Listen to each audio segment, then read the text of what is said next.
अस्सलाम वालेकुम सर। वालेकुम अस्सलाम। सर कैसी तबीयत है आपकी? अल्हम्दुलिल्लाह, अल्लाह का करम है। अल्लाह अपना फजल इसी तरह जारी रखे। आमीन सुम्मा हाँ। आमीन। सर कल हम बात कर रहे थे एशियन ब्लाइंड यूनियन और वर्ल्ड यूनियन के मुतालिक, तो थोड़ा सा मज़ीद ज़रा उस बारे में बताइएगा जो आपके तजुर्बात रहे वहाँ पर। बिस्मिल्लाहिर्रहमानिर्रहीम। रब्बि इश्रह ली सदरी व यस्सिर ली अमरी वाहलुल उक़दतम मिन लिसानी यफ़क़हू क़ौली। आमीन। सदक़ल्लाहुल अज़ीम। असल बात यह ज़ाहिर है कि वो 16 साल का तजुर्बा है वर्ल्ड ब्लाइंड यूनियन और उसके और साथ मेरा, तो Asian blind union. Asian blind union के साथ। तो इसमें बहुत सारे ऐसे मीटिंग वाक़यात आते हैं जो काबिल ज़िक्र होते हैं। जी तो आपने जब पूछा है तो मैं बता रहा हूँ। मैंने इसको कहीं, जी जी अब मिसाल के तौर पर मुझे वर्ल्ड ब्लाइंड यूनियन ने एशिया पैसिफिक को रिप्रेजेंट करने के लिए इसके इकनॉमिक एंड सोशल शकीला commission for Asia and Pacific,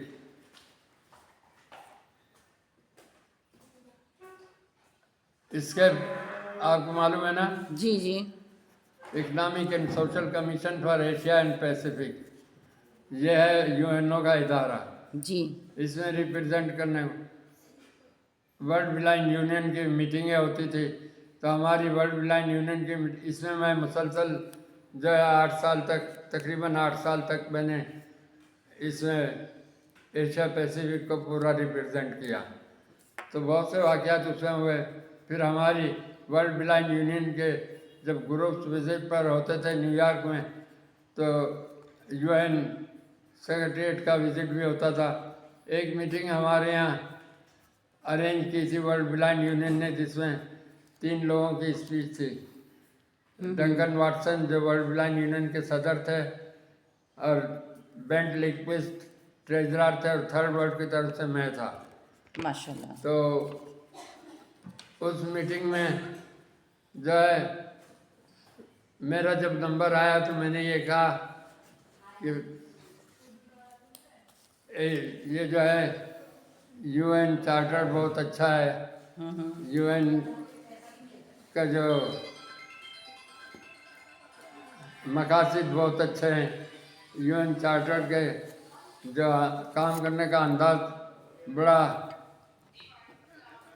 attractive होता है, इम्प्रेसिव है। और उनकी जो डॉक्यूमेंट्स होती है वो ना सिर्फ फिज़िकली बड़ी अच्छे गेटअप के साथ होती है, बल्कि बड़े अच्छी मीनिंग के साथ भी होती है डॉक्यूमेंटेशन वगैरह। ये तो मुझे ये सब बातें बड़ी मुतासिर करती है यूएन और उसके सब एजेंसीज की। माशाल्लाह जी। तो लेकिन मुझे एक जगह जाकर मायूसी होती है। वो क्या? मैंने शुरू में बहुत तारीफ की, बाकी मैंने ये कहा, जी तो वो होता है कि मैंने उसका भी हवाला दिया। यूएन स्केप का जो दफ्तर है वो जितना अट्रैक्टिव दफ्तर है, वो उसकी डीलिंग, उसका एटमॉस्फेयर, वो इस तरह के कई इदारे हैं। यूनेस्को का हेडक्वार्टर है, यूनिसेफ का है। तो मैंने बताया कि मुझे मुतासिर करते थे, लेकिन जब मैंने प्रैक्टिकल ऑब्जर्वेशन किया जी तो मैंने ये महसूस किया कि अक़वाम मुत्तहिदा की जो सब एजेंसीज हैं, और इन on some occasion even UN itself जो है वो कॉम्प्रोमाइज़ कर लेता है अथॉरिटीज़ के साथ। और मुल्क के अंदर जो गवर्नमेंट की जियोज अथॉरिटीज़ होती है, अंडरस्टैंडिंग डेवलप करके, क्योंकि वो प्राइवेट सेक्टर के साथ काम नहीं करते, जिनका नॉमिनेशन हो गया उनके साथ ही होते, बाकी उनका ताल्लुक गवर्नमेंट के साथ होता है। तो वो सरकारी अंडरस्टैंडिंग के साथ मिलकर जो फैसिलिटीज़, जो सिक्योरिटीज़ या जो प्रोग्राम होते हैं उसको अमलन डिफ्यूज़ कर देते हैं, वो उतने मौसर नहीं होता। हम इसीलिए देखते हैं कि चाहे वो वर्ल्ड बैंक हो या यूनिसेफ हो या यूनेस्को हो, वो लोग जो है वो इफ़ेक्टिव रोल थर्ड वर्ल्ड में, तीसरी दुनिया में नहीं है। और इनकी रिपोर्टों में आता है कि गवर्नमेंट की तरफ से अक्सर कॉपरेशन नहीं मिलता है।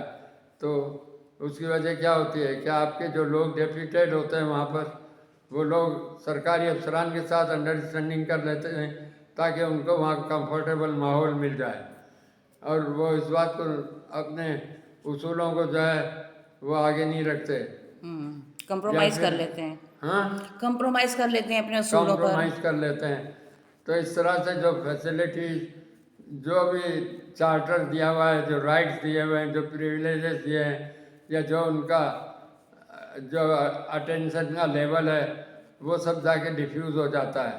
और जो इस तरह की विक्टिमाइज सेक्टर है जो सोसाइटी का, वो जो है इनसे बेनिफिट ले नहीं पाता है, बल्कि इनकी शेयरिंग हो जाती है उन लोगों के साथ जो विक्टिमाइजेशन करते हैं, और फिर कहते हैं कि अभी गवर्नमेंट नहीं कर रही है तो हम क्या करें, जब आपकी गवर्नमेंट नहीं तैयार हो रही तो हम क्या करें। उनको अपने चार्टर के मुताबिक अपना रोल अदा करना चाहिए। सही। अपना मतलब क्या होता है वो करते हैं वैसे उस तरह का। ये तो हर सेक्टर में वो लोग करते हैं, हम्म। हर सेक्टर में ये काम करते हैं वो लोग इस तरह तो का। मैंने जब ये बात की ना तो जी। मिस शाइस्ता, मिस जी सर, आप बता रहे थे।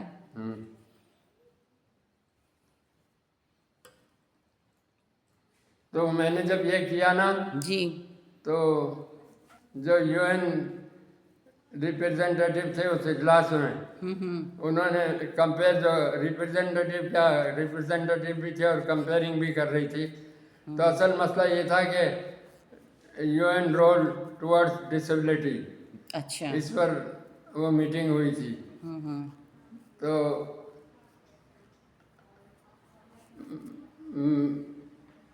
उसने माइक पर आके कहा, we have just listen a very nasty lecture from Shahid Memon of World Blind Union. ओहो। तो दूसरी तरफ का माइक अभी मेरे हाथ पे था, मैं ब्लाइंड था, मैं गया नहीं था वहाँ से। तो मैंने फौरन कहा, madam my lecture my speech was not as nasty as the role of UN itself is. तो इस पर बड़ी ज़ोरदार तालियां पड़ी ऐसे, जो मजमा था ना सुनने के लिए बैठे हुए थे। तो मैंने ये बताया कि मैंने जहाँ भी हुआ वहाँ इदारों के साथ कॉम्प्रोमाइज़ करने की बजाय जो रियलिटी बेस्ड सिचुएशन सामने लानी होती थी उसकी कोशिश करता था। जी, और बिल्कुल। इसीलिए वर्ल्ड ब्लाइंड यूनियन के सदर ने, जब मैंने उसके अपने एक फैसले के खिलाफ इस्तीफा दिया, तो उसने जो लेटर लिखा है आपने भी देखा है मेरे ख्याल में, जी। कि उन्होंने जितना मुझे अप्रिशिएट किया है कि तुम बड़े आर्टिकुलर रहे हो अपने राइट्स एंड प्रिविलेजेस के सिलसिले में और अपने व्यूज़ के सिलसिले में, और वो सिर्फ आपकी कंट्री या एशिया तक नहीं, ऑल ओवर द वर्ल्ड आप उसको एक्सप्रेस करते रहे, और आपका सब्स्टिट्यूट हम जो है वो नहीं हासिल कर सकते। आपका सब्स्टिट्यूट मिलना काफ़ी अरसे तक हमारे लिए मुश्किल होगा। जी, बिल्कुल। हम आपके इस रोल को अप्रिशिएट करते हैं। तो मैं ये चीज़ हाईलाइट कर रहा हूँ। इस किस्म के कई वाक़यात और भी मेरे साथ हुए जहाँ मैंने ये महसूस किया कि हम अपने कम्युनिटी को, अपने दीन को, मेरा ख्याल है मैंने एक बात शायद ये पहले जिक्र किया है किसी गुफ्तगू के दौरान, कि मैंने जर्मनी को मैं बहुत पसंद करता हूँ एज ए कंट्री। और जर्मनी का मैंने बताया कि मैंने एक दौरे में 17 शहरों का विजिट किया था, और जर्मन कहते थे हम भी इतने नहीं घूमे ऐसे। जी। तो और जर्मन कौम मुझे बहुत पसंद, मेहनती कौम है, सिंसियर कौम है, हिपोक्रेसी, मुनाफिकत बिल्कुल नहीं है उनमें, और अपनी धुन के पक्के होते हैं ऐसे।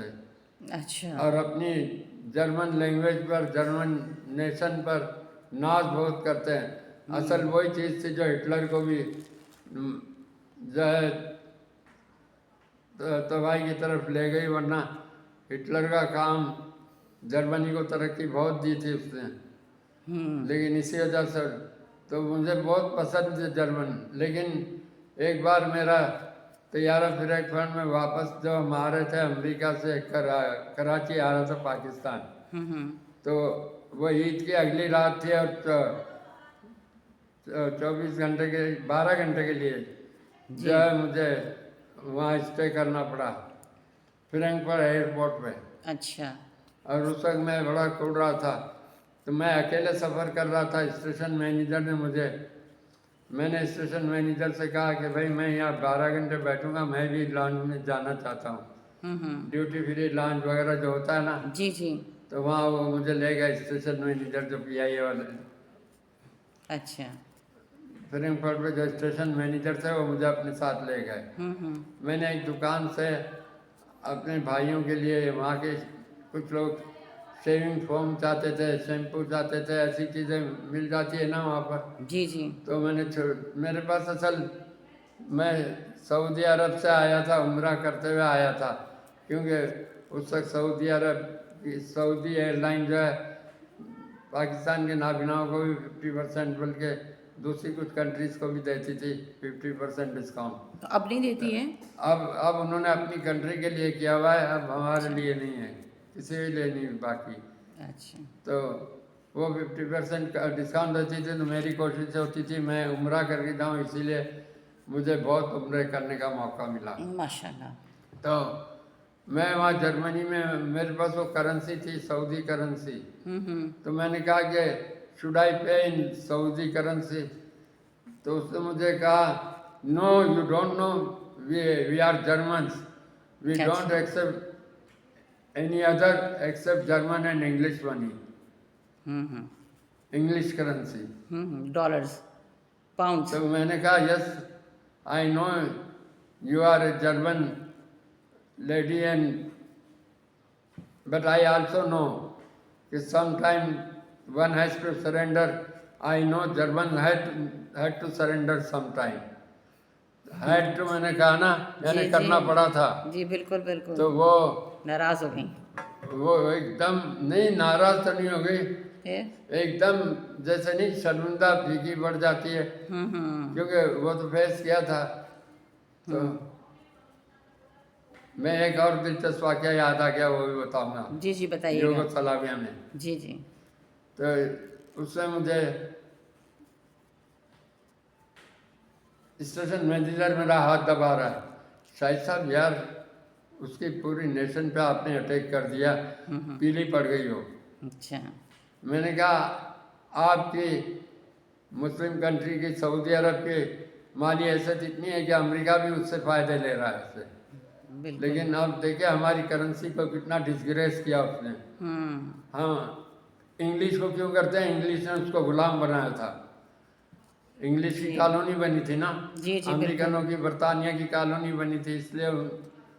तो मैंने ये कहा, मुझे एक बात, ये मैंने कहीं और अगर किया हो तो तनाजुर मुख्तलिफ होता ना, इसलिए अब मैं international federation of the blind के विजिट वो 1974 के इंटरनेशनल कन्वेंशन के लिए बर्लिन जा रहा था। तो रास्ते में हम थ्रू ट्रेन से जा रहे थे, इस्तांबुल से ली थी, जो बड़ी बेहतरीन ट्रेन थी। उसमें बाहर की ट्रेनों में यही खूबी होती है कि पूरी ट्रेन की एक गैलरी होती है। अच्छा। हर डिब्बे से, हर बोगी से आप निकले ना तो एक गैलरी है, वो गैलरी थ्रू आउट जाती है, एक डिब्बे से दूसरे आपको नीचे उतरना नहीं पड़ता है। ये अच्छी बात है। तो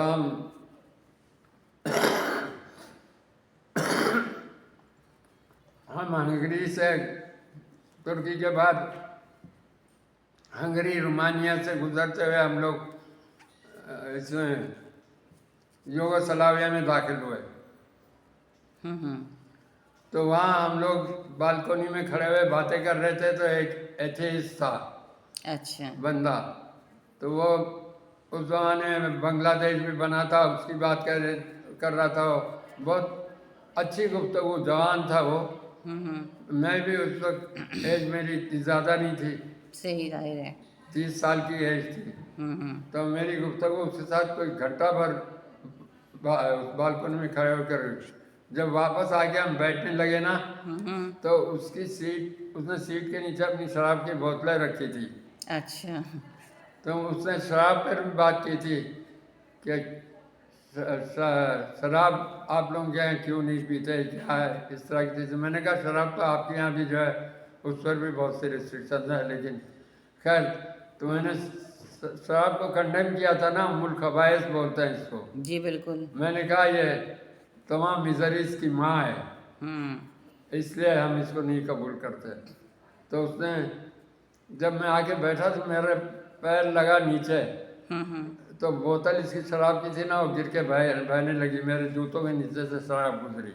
अच्छा। तो उसने जुमला कहा कि आपने कंडेम किया था शराब को, आपके जूतों ने शराब पी ली। अच्छा। तो मैंने कहा मुझे खुशी है कि मेरे जूतों ने यूरोप की सरजमीन पे उम्मुल खबाइस को रौंदा है, माशाल्लाह।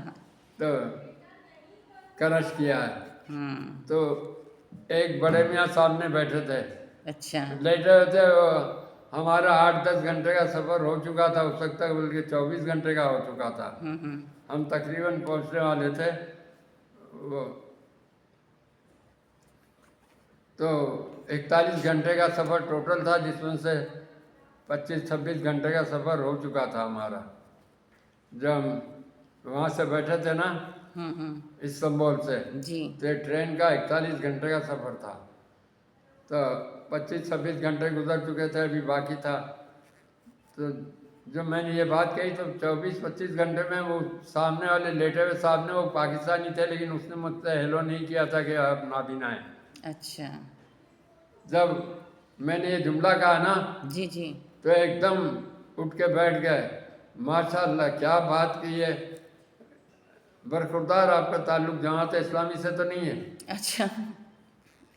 मैंने कहा मेरा ताल्लुक इस्लाम से है, जमात इस्लामी से तो जैसा भी होगा वो, बहरहाल मेरी कोई इससे बुनियादी रुकनीत वगैरह नहीं है, लेकिन मेरा ताल्लुक इस्लाम से ज़रूर है। बिल्कुल नहीं, सही। ये जो बात आपने की ना, जी। इस तरह के व्यूज़ का इजहार करना इतना आसान नहीं होता।